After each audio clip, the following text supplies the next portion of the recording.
Assalamualaikum warahmatullahi wabarakatuh. Selamat siang dan salam sejahtera untuk kita semua. Saya Paulina Mei Selviana, mahasiswa dari Universitas Pendidikan Muhammadiyah Sorong atau Unimuda Sorong dari Fakultas Keguruan dan Ilmu Pendidikan, Prodi Pendidikan Teknologi Informasi.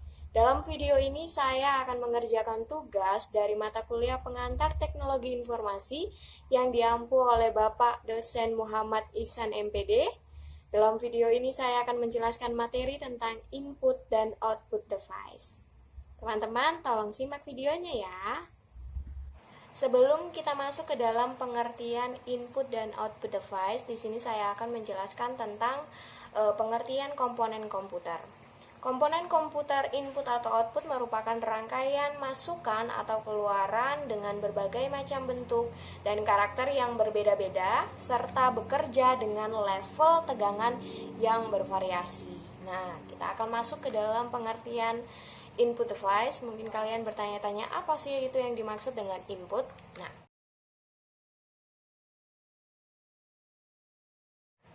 input device adalah alat masukan atau media untuk memasukkan data dari luar ke dalam suatu memori dan prosesor untuk diolah guna menghasilkan informasi yang diperlukan.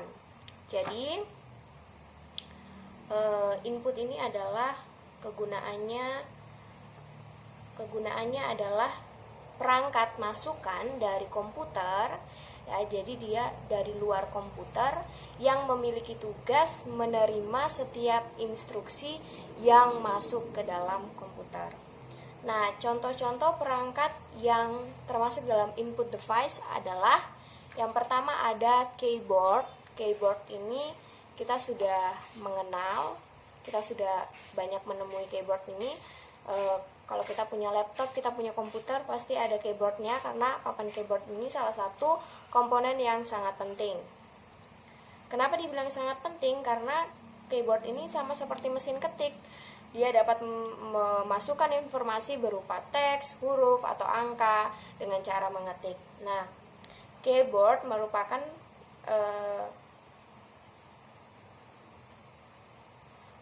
keyboard ini terbagi atas beberapa bagian. Di antaranya adalah alphanumeric key, cursor movement key, function key, modifier key, dan numeric keypad. Jadi ada 5 macam keyboard. Nah, untuk selanjutnya adalah mouse. Kita sudah sering mendengar kata mouse ya. Mouse berfungsi sebagai alat petunjuk saat mengoperasikan komputer. Mouse yang tergolong dalam input device yang menerima input dengan gerakan menekan tombol dan menggulung ke atas bawah untuk memilih teks, icon, dan folder tertentu. Nah, kenapa dinamakan mouse? Jadi sebenarnya perangkat ini dilansir dari bahasa Inggris yang berarti yang bahasa Inggrisnya mouse yang berarti tikus ya. Karena tikus itu biasanya bentuknya kecil, jadi mouse didesain sedemikian rupa supaya gampang digenggam dan gampang digunakan bagi penggunanya. Nah, untuk selanjutnya adalah ada perangkat light pen. Light pen atau dapat disebut dengan pena cahaya. Memiliki pengertian alat input untuk layar sentuh yang menggantikan tangan untuk menggambar teknis atau grafis. Nah, kalau kita biasa menjumpai layar sentuh bisa disentuh dengan tangan. Kalau light pen ini kita menyentuh layar menggunakan seperti sebuah pena. Nanti gambarnya akan muncul di sini. Jadi dia akan dia sama fungsinya seperti kita punya HP layar sentuh, kita sentuh pakai tangan, tapi kalau light pen ini kita sentuhnya pakai pena. Nah, light pen ini merupakan salah satu bentuk inovasi dari perangkat input yang tentunya memudahkan pekerjaan. Light pen ini memiliki sensor berupa cahaya.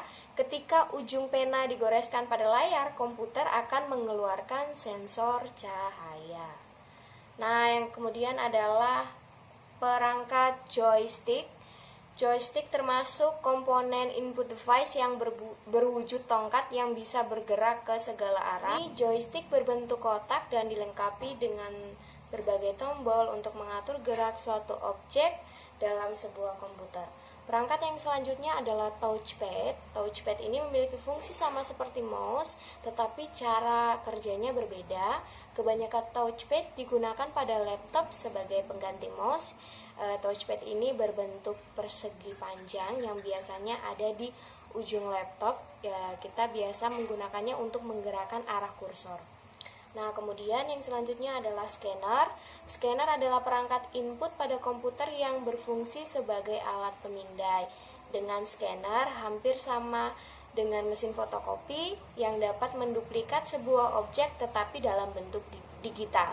Nah, untuk scanner ini kita dapat menduplikat sebuah gambar atau dokumen tetapi dengan hasil yang sangat jelas, berbeda dengan fotokopi. Nah, ada juga salah satu perangkat output device yang berfungsi di ini ya untuk bidang ekonomi, yaitu barcode scanner. Barcode scanner ini biasa kita temui di mall-mall atau di toko-toko. Gunanya adalah untuk men-scan kode barang. Nanti kemudian dari scan kode barang itu kita bisa mengetahui berapa harga barang tersebut.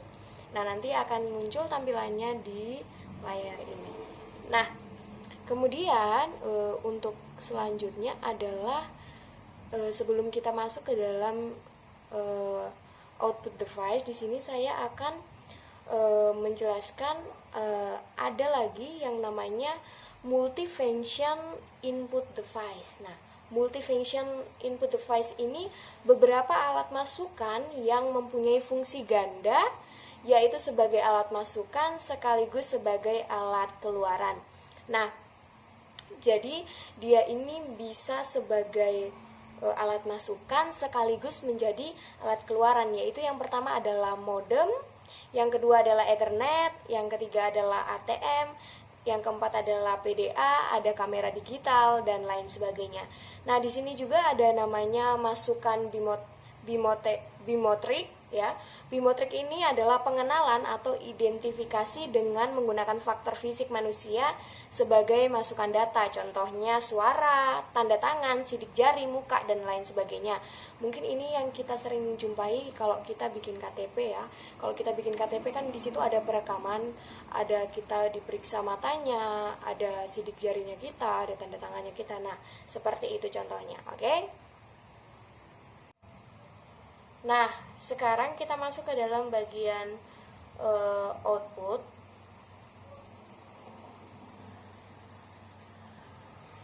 Pengertian output adalah perangkat output atau disebut juga sebagai output device adalah salah satu komponen yang bertugas untuk menampilkan hasil proses data agar bisa dipahami oleh para pengguna. Hasil output dapat berupa gambar, video, teks, suara, dan lain sebagainya. Nah, untuk contoh perangkat yang termasuk dalam output device, yang pertama ada monitor. Monitor atau layar tampilan pada komputer. Monitor termasuk kategori perangkat output yang berfungsi untuk mengeluarkan hasil proses data input berupa informasi yang dibutuhkan oleh pengguna. Jenis monitor ada 4, ada monitor CRT, monitor LCD, monitor LED, dan monitor plasma.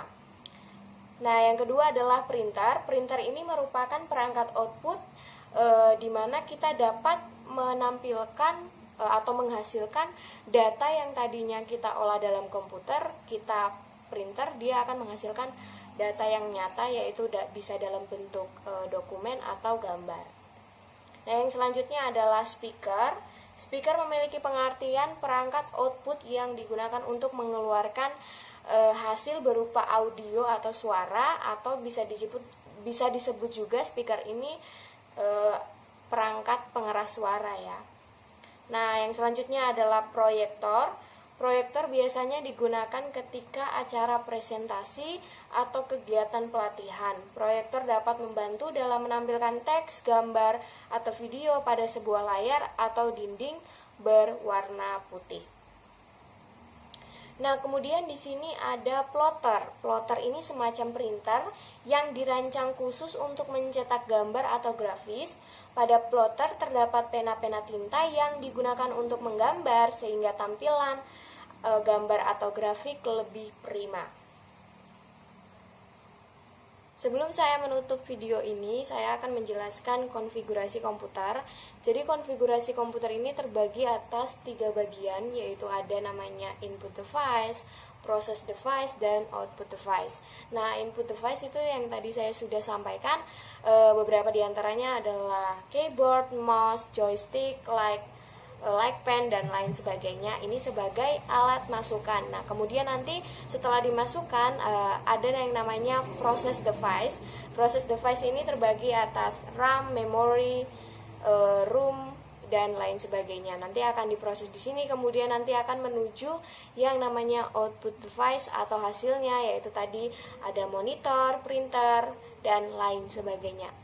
Oke, jadi itu materi yang sudah saya jelaskan tentang input dan output device. Jadi mulai dari sekarang kita sudah bisa membedakan mana yang termasuk input, mana yang termasuk output, dan prosesnya itu di bagian mana. Nah, saya mengucapkan terima kasih untuk teman-teman yang sudah menonton video ini. Semoga video ini dapat menambah ilmu pengetahuan kita. Terima kasih dan tetap jaga kesehatan.